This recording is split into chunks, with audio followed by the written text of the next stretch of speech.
ऐक माझ्या लेकरा, आज तुझ्यासमोर दोन मार्ग आहेत. एक तर हा व्हिडिओ अर्धवट सोडून निघून जा, किंवा हा पूर्ण पाहून ते गुपित जाणून घे जे आज तुझं नशीब बदलू शकतं.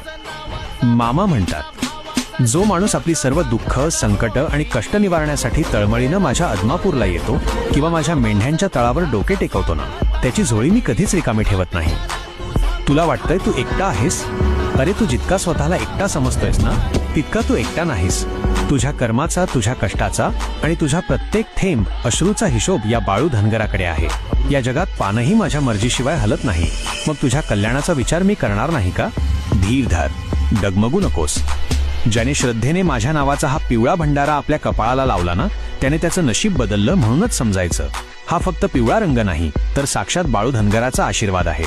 ज्याच्या कपाळावर हा दिव्य भंडारा चमकतो, त्याचं एक पिढीचं नाही, तर 7 पिढ्यांचं नशीब पालटून टाकण्याची ताकद या माझ्या भंडाऱ्यात आहे. माझा नियम पक्का आहे. जो मला हाय म्हणतो त्याला मी हाय, पण जो मला नाही म्हणतो त्याला मी नाही.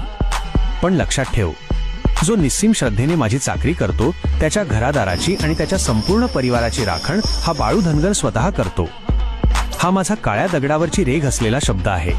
आजही मी अदमापूरच्या रानात माझ्या मेंढ्या राखायला जातोय, पण माझ्या नजरेतून तुझा एकही फेरा सुटलेला नाही.